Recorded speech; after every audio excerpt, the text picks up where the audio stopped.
Hey there, viewers, and welcome back to the South Main Auto Channel. We've got an 08 Town and Country that came in today. Guy made an appointment. The driver's side door has no functions, no power windows, no power locks, none of the buttons work. So I brought it in, verified that it is true. However, I did notice if you turn the, so it's got the mirror switch on there also, and that lights up. So you hit the mirror switch for the left side, you fiddle with the mirror switch, the mirror works, and then all of a sudden like the door light will turn on and then the window works. You can probably see the chatter marks on the window where it's going up and down and then it quits. And I couldn't really find any rhyme or reason with it or any bit of consistency, because then all of a sudden the window will quit working. You mess with the mirror, it might start working again, it might not, but it seemed more often than not if you fiddled with the mirror, the driver's side window would work. So I did notice that. I also obviously checked for codes, and it's got a host of codes, and it's got dozens of modules, it seems, right? I don't know how many, at least a dozen anyways. But consistently in those modules, it had a code U0203, I think it was, for loss of comm with the driver's door module. It had some other codes stored in other modules all over the place, and problems with the DVD player and problems with the radio. Nothing that I thought was related to the driver's door module, so that's kind of what we're going to focus on. I got to be right up front and honest with you, networking and comm stuff on vehicles is my weakness. I'm still learning it. I'm actually going to be taking a class here in Chicago at the CAN conference, so I look forward to that. But control area network communications is my weak spot. But we're going to do the best we can and see if we can hopefully fix this or diagnose it, because it is inoperable right now, so we should be able to come up with a solution. My approach is I printed out a little wiring diagram for the driver's door module, at least for the CAN interior bus wires, the two bus wires there, and what appears to be the power ground. I cannot find a wiring diagram that shows the entire module as a whole. I assume there's a lot of wires. So what we'll do is we'll go into the driver's door. I assume that's where the module's at. We'll locate it and just start with some preliminary checks, because sitting here staring at the computer screen isn't going to get us anywhere. So that's what I think we should do. All right, so the key's on right now. I'll just kind of show you guys where I'm at. If we go into the door module, we get a comm error. If we go to the right front door module, so it's going to be the passenger side, it goes in, it's going to allow us to see data stream. Does it let us read codes? Why can we not? Let's see, yep. So we can read the codes out of the passenger side door and all the other modules. And I believe the way these network wires are hooked together, they're kind of all hooked together in parallel. So I assume because we can talk to the other modules, the wiring, obviously the data link connector is good. But yeah, you can see we've got that code for loss of comm with driver's door module. And there's an old stored code for loss of comm with FCM, so that's your front control module, but the only active code is the U0203. So that is where we're at. So we'll go back out of here. And I will say this for you folks that are interested in the Autel. People ask me why I switch scan tools all the time. Well, I don't really have any rhyme or reason, because I can. I don't know. I just grab whatever's handy. Yes, the Veris still works, and the Autel, and I got a launch, and we've got other tools, but I just like messing with them. Some tools are more capable than others. For example, the Autel on this one, when you plug it in, it does an auto scan. It does not see the door module, so it skips it and will not add it to our list. So for example, when we go into manually select the module, I cannot go in and manually select the driver's door module because of the way the Autel is configured. So in this case, if I only had the Autel, it would be a huge pain, because I can't go in and just select left door module and see that I have a no comm issue. That could slide you if you didn't know what to look for. But yeah, I'm going to work on getting this door panel off. It's probably a pretty simple one from the looks of it. Looks like somebody's already been here. I see some screwdriver marks down in the door pull. Well, I guess I can show you what's going on. So right now, none of the buttons work. Got no lock, unlock. Okay, so these rear wing windows, they work. You can hear them probably. Okay, so the rear wing windows work. Lock, unlock, nothing. No, nothing there. I'm gonna see there. You see that? Now all of a sudden, but now we got nothing. So, like I say, I couldn't really find anything, any kind of rhyme or reason with it.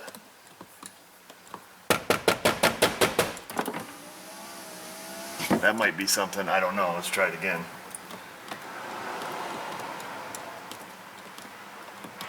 Okay, so I'll hold down on it. So like I say, I can't, there's no real consistency. And I think when the driver's side window here starts to work, so yeah, there's really,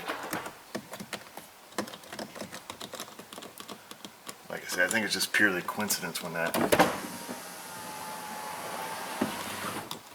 but nothing else works from here, okay?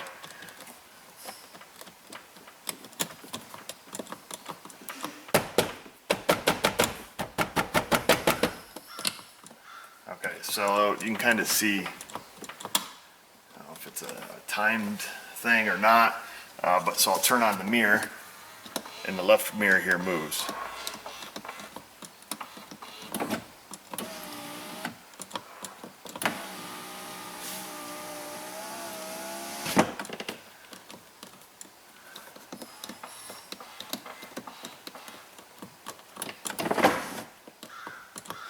Like I say, anytime this does this, I mean, I can sit here and do this quite a bit, and you know, I don't see any kind of connections here. I'll try to get this window back up in case the module's behind the glass.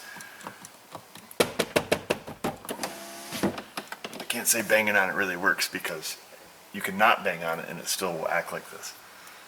So that's kind of where I'm at. You probably have your own thoughts or ideas on that. But let's go and find the module. Let's do, you know, check powers, grounds. Let's check to see if it's talking, and see what kind of inputs we can find and kind of take it from there. Hey guys, I got the door panel removed. Nothing changed. Everything's kind of plugged in here still. You know, still nothing works. But when we do that, it does light up the light.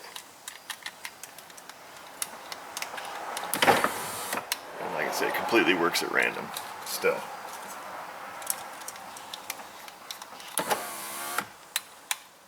Kind of makes me wonder if we got some kind of input problem here. To the door switch, and I see this only has 3 wires on it, so that has to have some kind of comm to the module, which has comm to another module, which talks to another module.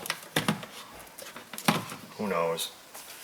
But I do know this, we're going to check our door module, so DMFL, door module front left. Got our handy scope on a rope. Take that and hook it to battery negative. If you would please. You got it hooked up? Huh?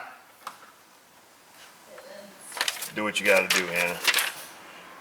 Let's see, so according to our wiring diagram, battery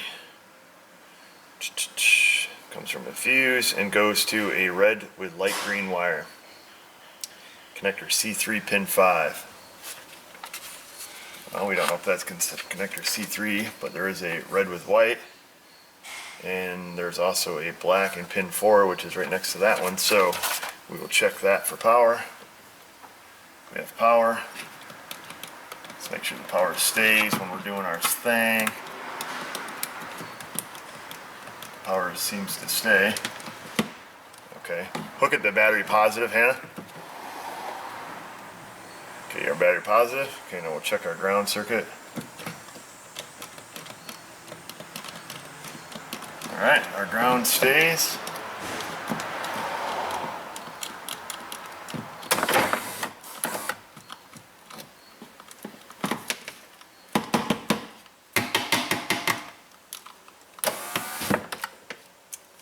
maybe a sign, maybe a clue. So we've got power and ground to the module, so that's good. The next thing we can do is we can see if this thing is talking. We can grab a scope. What was the dinger? I don't see anything. So we've got white with orange. What is that? It just dinged. So I don't see anything on the dash. Nothing. No anomalies. So let's see. We've got two bus wires, high and a low. CAN interior bus, 125K. And what colors do we have here? White with orange and white with gray. So it has to be these little fellas right here, because they're also in connector C3. I'm going to grab a scope. I want to see what's happening on those, see if there's any activity that may give us some indication or some direction of some sort. I've got the scope. I grabbed the Autel, and like I say, we're going for our CAN wires here. Now, I talked to Keith down in Staten Island. He's quite fluent with networks and the different types of networks, and just wanted to run this by him, make sure my thought process was right. He agreed, powers grounds at the modules or at the module, and then to go into these CAN wires and check them. And he says that these should switch, kind of like a standard CAN wire that we've done a little bit, my limited bit of testing that I've done, from 2.5 volts down on one wire and then from 2.5 volts up on the other. He did suggest that I use a trigger on the scope because sometimes these signals can be so fast that you may not catch them. So here's what I have. And so we've got channel 1, so it's going to be our orange trace that's kind of blazing across the screen right now. We've got that on. Which one is that? That is white with orange stripes. So white with orange is our CAN negative. So we can see that that's sending out a signal from like the 2.5 volt mark and pulling it down, but not quite all the way to ground. So we got this at a pretty fast sample right here. So we'll go to 20, well, let's see here. We'll do 50 microseconds per division. So that is sampling extremely quickly.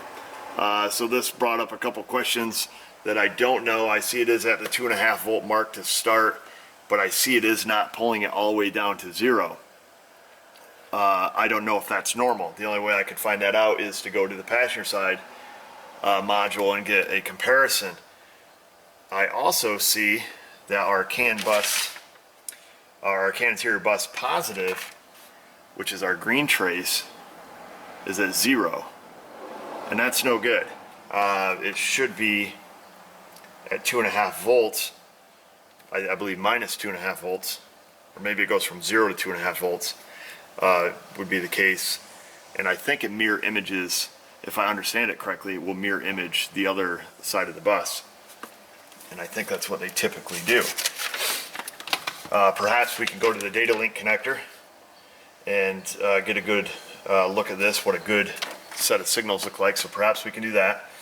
I have moved around my my pins here just to be sure, that I have a good connection and I'm not getting anything out of the CAN bus side of things. So I would suspect, a broken wire or an open in that circuit.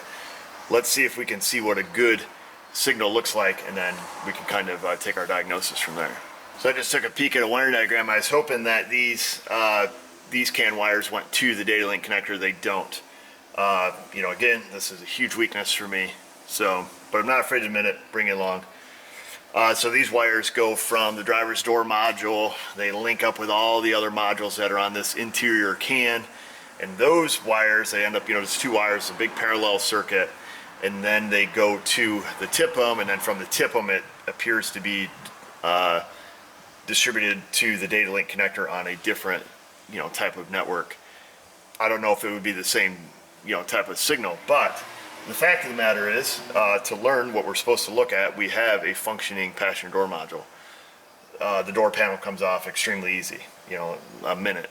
So let's pull the passenger side door module. Let's look at that and see what kind of signal is over there, so we know, you know, how wonky is this one, if wonky is a word we can use. So we're here on the passenger side door module, or DMR RF. I just noticed the connectors are labeled 1 through 4 there, so it's kind of handy. We're going to utilize the same ground. Like I say, this window does work, I think. Ah, crap, we just lost something in. Some kind of essential oils, I think it was. We don't want to lose that. Where is it, folks? What do we got? Lemon. Living young. Young living. Therapeutic grade. A little therapy session later, folks. If we can't fix this, I might need to have a little bit of that lemon juice. Where were we? Oh, we used the ground. Oh, we were seeing if this window works. This window works. Of course, we know that we had COM with this window too, with the tool, because we checked it, right? Yeah, we looked at the passenger side. So we'll do the same thing. We're going to do our red wire into white with orange and on my, so that was what, CAN bus negative, I think we determined. Okay, so we've got some scope action over here. I'm going to put that on at 5 volt. So that is going from 2.5 volts. Let's move our trigger. That is going from 2.5 volts down to, let's stop this so I can see what the heck it is doing. So it appears to be at 2.5 down to about 1.5, if that. We can pull up some cursors on there. Why don't we do that so we know? Oops. Why can I not move that cursor? There we go.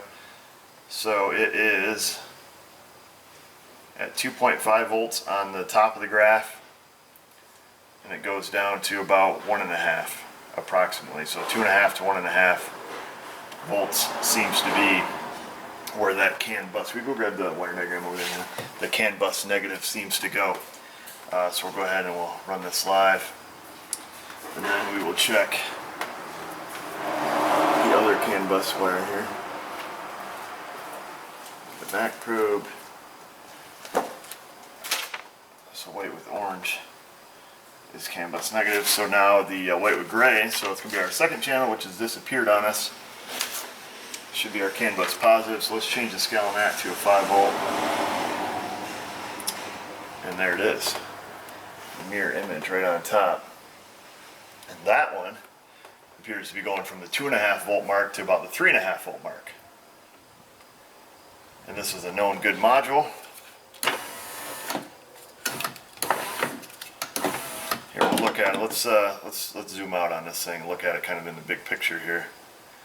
So we'll look at it 5 milliseconds per division. I don't know if we can even see any kind of anomaly here when it talks.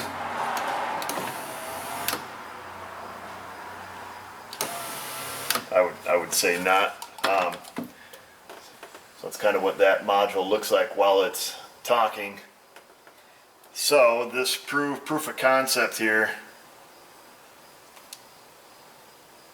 So I'm just trying to gather my thought. I'm just trying to think while I'm doing this. Kind of move these down. Oops.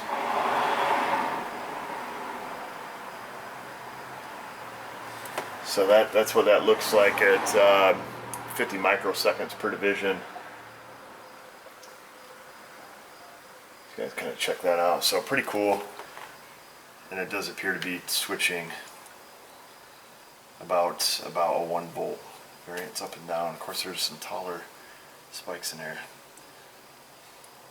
I'm pretty anxious about taking this class to learn more about this. It is kind of nice to, let's see, yeah, it's about a 1 volt difference between the top of the waveform and the bottom of the waveform. Difference of 3.5 volts to 4.5 volts on the positive side, And I think we've already determined the 1.5 to 2.5 volts on the negative side. Hope that makes sense. Hope this video isn't all just mumbly bumbly. It's kind of, I kind of want to do this more for my own reference. Like I say, when I do take that class, I'll have a little bit of a clue as to what's, you know, perhaps what we're talking about, what's going on, you know, what we're looking at. But I think back to the driver's side, it is obvious that our CAN bus positive is likely to be an open circuit because there's no activity there whatsoever. Now, I would say open circuit simply because it's not at a fixed voltage. If it was at, I mean, these wires are all hooked together, so, you know, for example, like if I unplug this, right, we should still see activity because of the other modules. So I guess what I'm getting at, so see how we still got activity on this, on these bus wires? I guess what I'm getting at is all the other modules are talking on these lines. It's not, that signal is not being produced by this module. All of that signal, I should say. Part of that signal is, but not all of it. What part? I don't know. I don't really care. But the fact of the matter is there's no activity on half of the bus over there. So that tells me we've got a broken wire. And we can take our diagnosis from there. Now that we know what this should look like, we can further diagnose it, chase it down. We can see, you know, we can look for connectors, we can look for splices, we can check it in the door flex. We can do all sorts of silly stuff like that to find this. But now we know what we're going after. Back here on the driver's door, we'll leave the passenger door just disassembled over there. I hope we're kind of following along here as we go. What we'll do is we'll get this one all back probed again. Make 100% certain. Yep. So that's where we're at. We're still back where we started. CAN bus positive is DOA. And now we need to find out why. Just like to make sure that I've definitely got a good connection.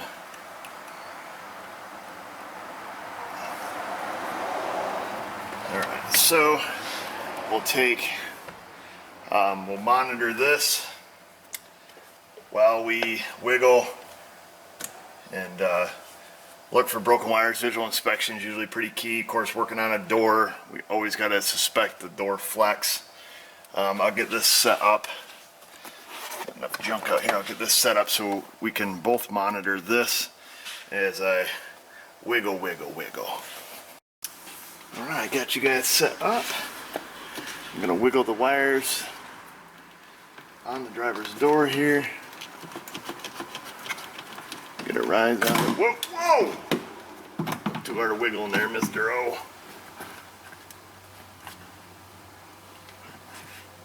Ooh, look at that. That has got some funk going on.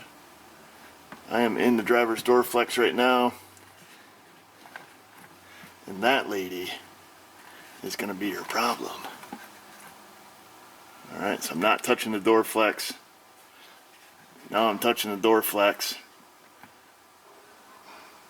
And bad things just happened right there. Let's turn this trigger off to see what it's doing. Let's re-zero our scales here. Alright. That's door flex wiggling. That's interesting because, yeah, right there you go. You never want to see that on your heart monitor. You probably don't want to see that on your heart monitor. But it appears that our CAN bus negative, that is, you know, functioning to a certain degree, must also be broken because look, right there, wiggle the door flex, 0.0 volts. So now, let me show you what I'm doing. Kind of keep it both on the same screen here. So I'm just here on the door flex, right there at 0 volts. Turn our trigger back on now that we know what's happening. So you guys can see that. Oh, we're gonna have to move some. Oops. Come here, little fella. Alright, so there. Get this where you guys can see what's happening. Alright. And there we go. So then that's where it goes open. All I'm doing is wiggling the door flex. Well, we could have fixed this one with visual inspection only. But what profit would there be in that, because we wouldn't have learned anything about how this bus system works. I think at this point I need to check. I don't know if there's going to be a connector here like on the Chevys where we can just pull it all through, or what kind of system they use on these Mopars. This kind of reminds me of like the old Jeeps where you know, the whole door harness would break. It's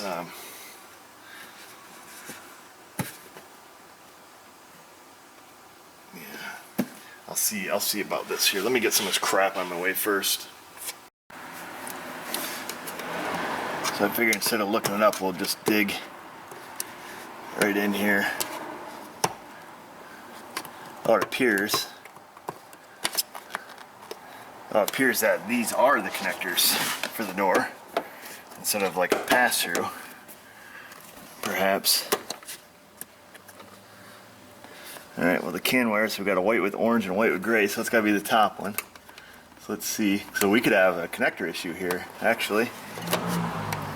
I think this is a connector. Oh, there it is.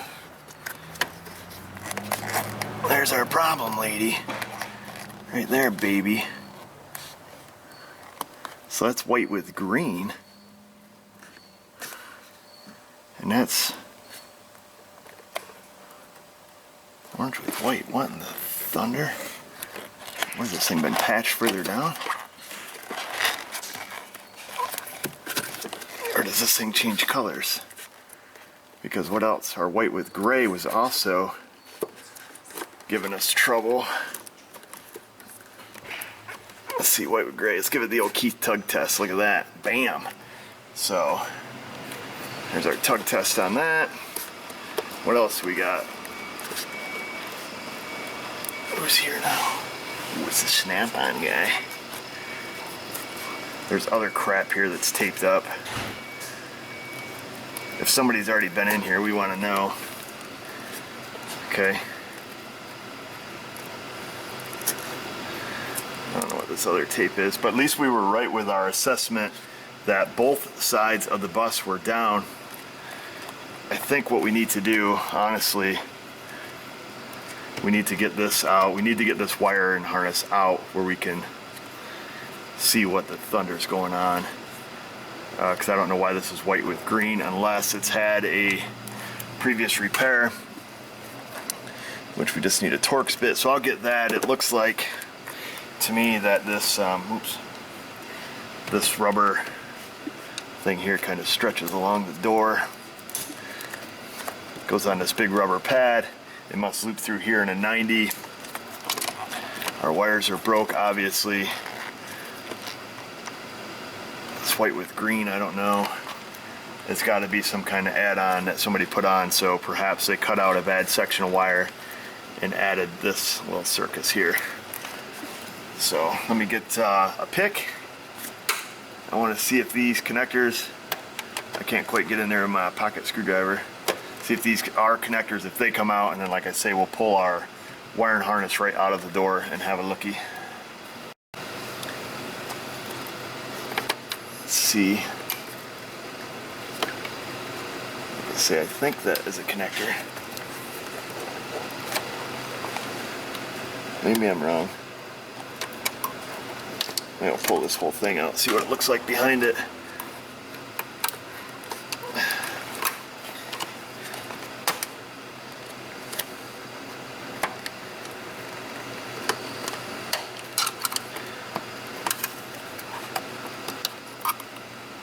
Crap, I can only get half of it out here. Well,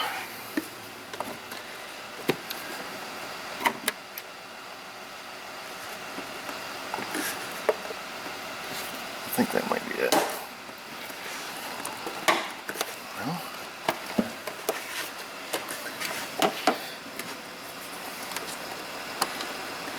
Door's open as far as it goes and I can't see nothing. You see anything if I close it? No, it's all blinded in there. Alright, well I'm going to fiddle with this for a minute.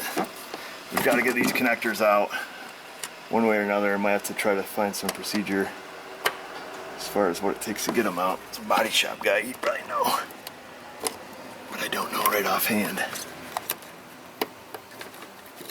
So I got that worked loose. It appears that is the other half of the connectors.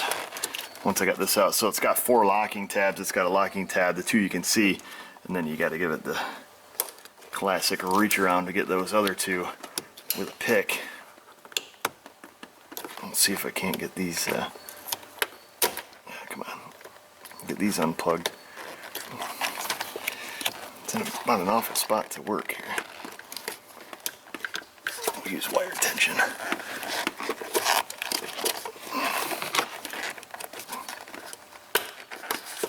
Come on, little fella. Jeez. Well, there's that one. Got the gray one. That was what that noise was. There we go. Okay, they're unplugged. Probably ought to shut the key off, huh? Don't destroy anything. Okay, now I'm going to take, I don't know what you guys can see here.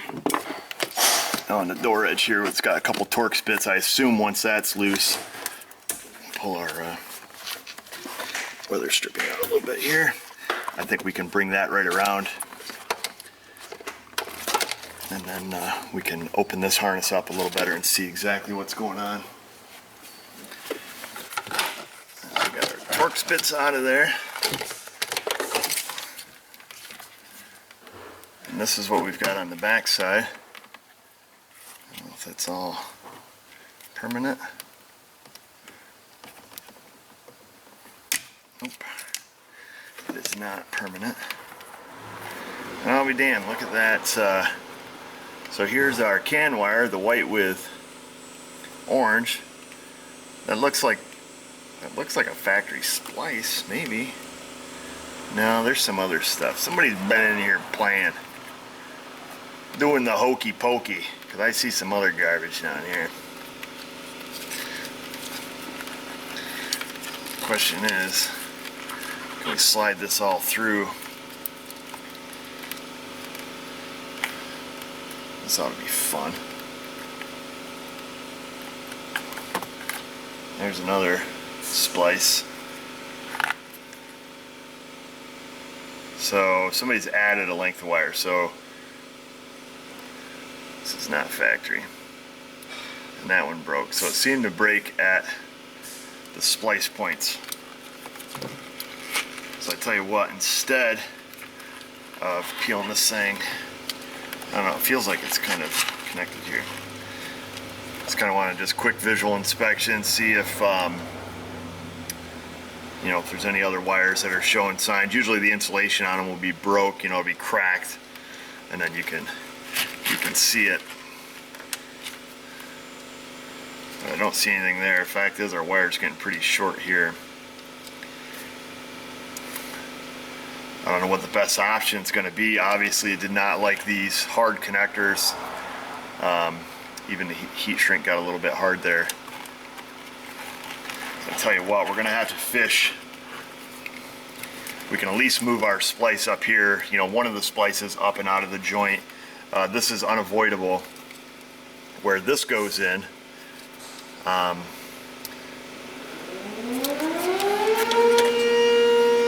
Yeah, because where this goes in the door, I kind of want to keep our splices at a location where they're not going to flex a lot. And oh, it's not even lunchtime. They're calling out the meat wagon. Something's burning. So that's what we'll do. I'm going to get some wire. We're going to fish it through the rubber. I think I'm going to make my splices up here more towards the connector. We'll slide a bigger length of heat shrink to hopefully help make these wires a little more rigid. We'll put a little solder on them and see if we get everything back up and running. Let's see here. So we've taken, I just used a long straight pick, went through the rubber, taped up the wires, pulled them through. Here comes the meat wagon, Hannah. That already went through. Oh, they did? Mm-hmm. Where are they going? What way are they going? That way? that fire truck or rescue truck? That was ambulance. Oh, the ambulance. Wambulance, or one today call. So I got some heat shrink. We will slide it over the wires. And then, like I say, I think cutting these back out of the door will be the best thing that we can do to help prevent this, because we can see the previous repair where they made the connection inside the door flex was obviously a fail. Oops.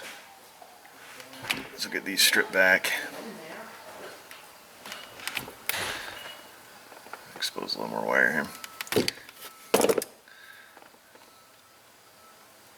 So at least this was an easy fix, I guess, or an easy diagnosis, rather.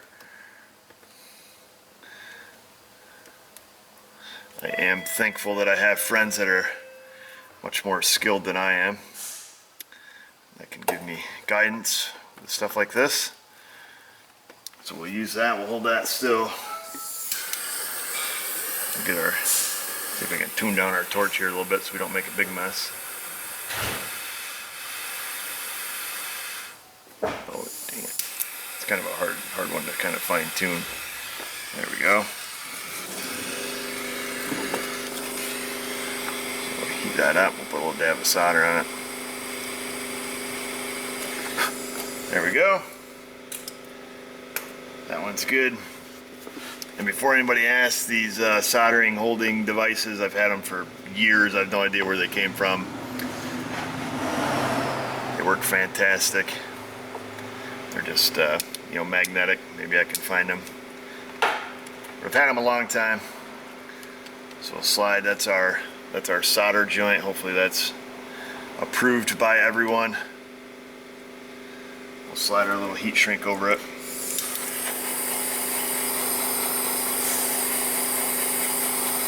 And this heat shrink that I buy has the adhesive in it, so it does seal it up right nicely.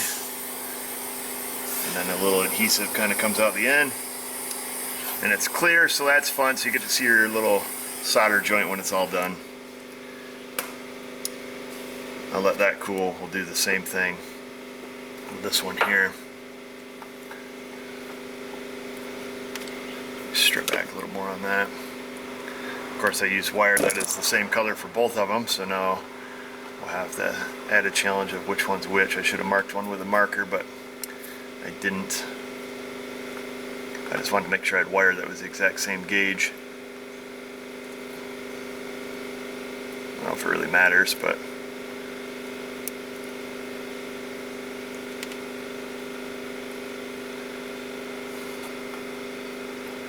so we'll put that there. There we go.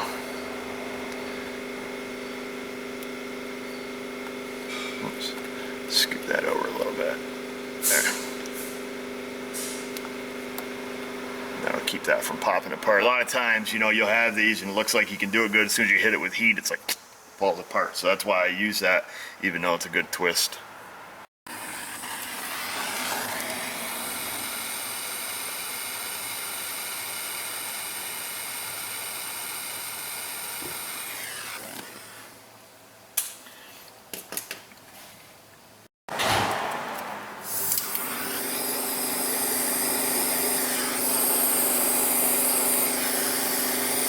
So the ambulance and the fire truck just came back. Must have been a false alarm.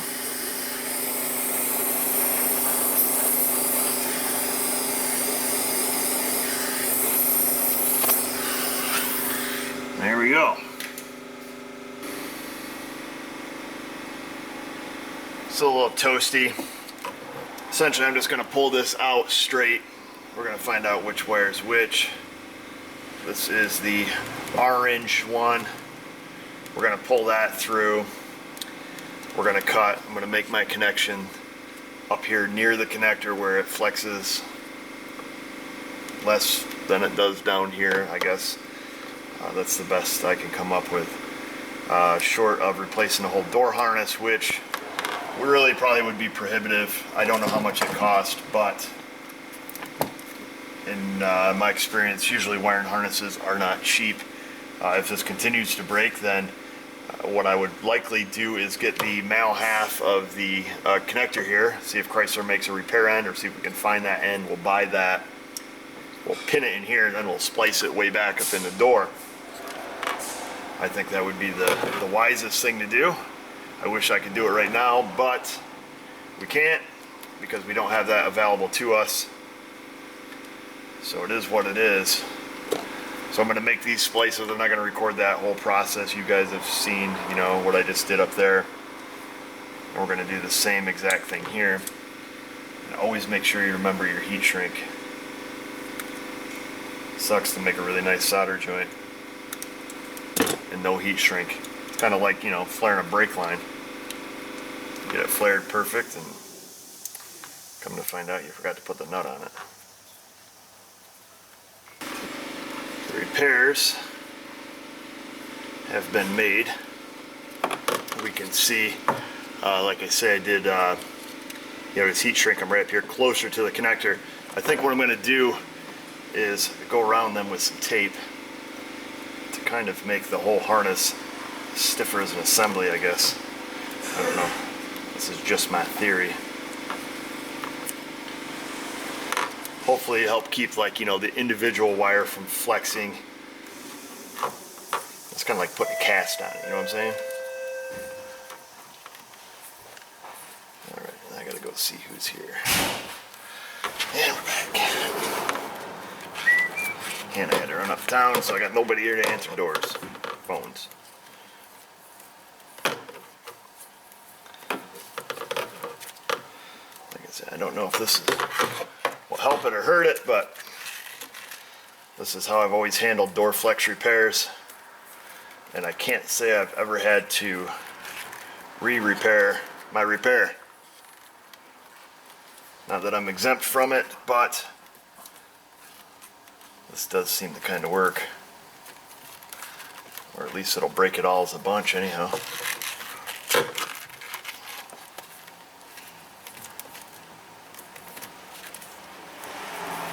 Alright, we'll call it quits right there.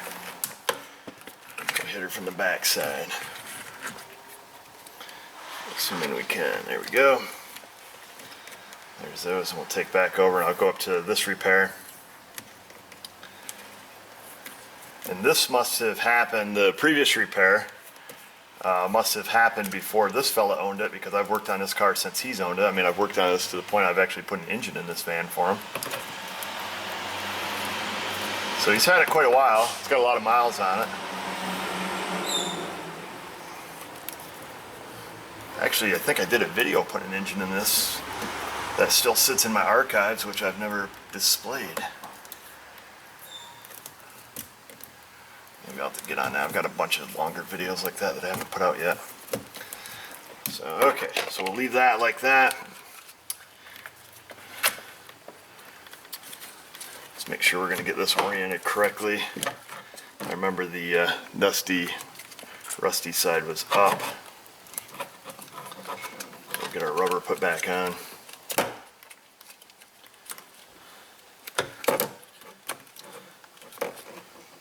Technically, hopefully, we're back in business here. Get that through there. Just kind of plug this in. Boom. And boom. We got a light. So that's good. Where's our key? Or fobic, or whatever these things are called. Goes in our wind module. Key's on. Doors down, baby.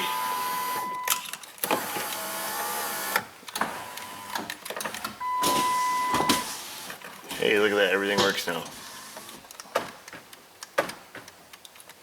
Well, the door lock's not going to work because the latch is open, but so that's fun. All right, fantastic. So I don't think we really need to do this with the scope. Look at this rat nest. What'd you do? Get near these wires, Hannah? You get Hannah near wire the thing gets in a knot, or an air hose, or anything like that. So let's, like I said, I don't think we have to do this, but just for grins and giggles, let's take a look at this driver's door module now. And then that was the side we were missing. And now everybody's happy. And we can see that. And that's great, man.